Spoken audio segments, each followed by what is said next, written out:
Hi అండి, welcome back to my channel.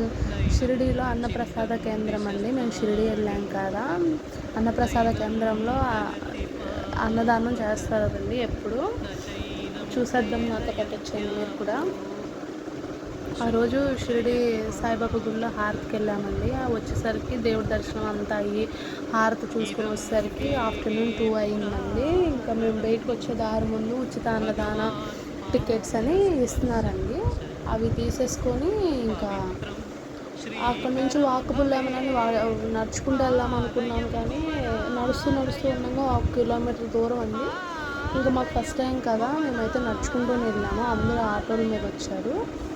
నడవచ్చండి, ఏం కాదు. ఇది వచ్చేసి మా బాబు చూడన్నాడు, ఫుల్ ఆకలి. పిల్లలకైతే 2 అయిపోయిందండి. అప్పటికి 2 దాటిపోయింది నాకు తెలిసి.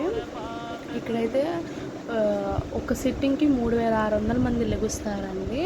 మహారాష్ట్ర సైడ్ ఫుడ్ కదండి, నవధాన్యాలతో పప్పు, ఇంకొక వెరైటీగా ఉందండి, మసాలా కర్రీ లాగా. అది గ్రేవీలా ఉంది, అది అన్నంలో వేస్తారు. అన్నం కూడా చాలా తక్కువ, కొంచెం క్వాంటిటీయే పెడతారండి. ఎక్కువ అయితే పెడితే ఆగం చేయరు.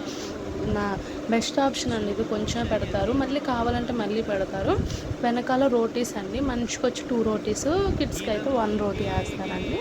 అన్నంలోకి పప్పు అయితే పోసేస్తారండి, వేయటం కూడా కాదు. 2 అవి ఉన్నాయి కదా ప్లేట్లో, కర్రీస్ వేసుకొని అందు నిండా పప్పు వేసేస్తారు. అన్నం నిండా ఒక గ్రేవీ కర్రీ లాంటివి వేస్తారు. ఫుడ్ అయితే చాలా బాగా నచ్చిందండి. మంచి హెల్దీ ఫుడ్ కూడా. నవధాన్యాలతో పప్పు అండి, శనగలు, పెసలు అలా వేసి పప్పు చేస్తారు. ఒక స్వీట్ పెట్టారండి, గోధుమ రవ్వతో చేసినట్టున్నారు, చాలా బాగుంది. రోజుకి 1,00,000 మంది దాకా తింటారన్నారండి. ఒక సిట్టింగ్కి వచ్చి 3600 మంది లెగుస్తారంట. మాకైతే ఫుడ్ చాలా నచ్చిందండి.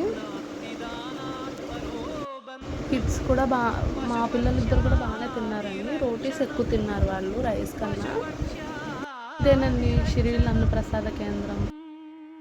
నా వీడియో నచ్చితే సబ్స్క్రైబ్ చేసుకోండి. Thank you.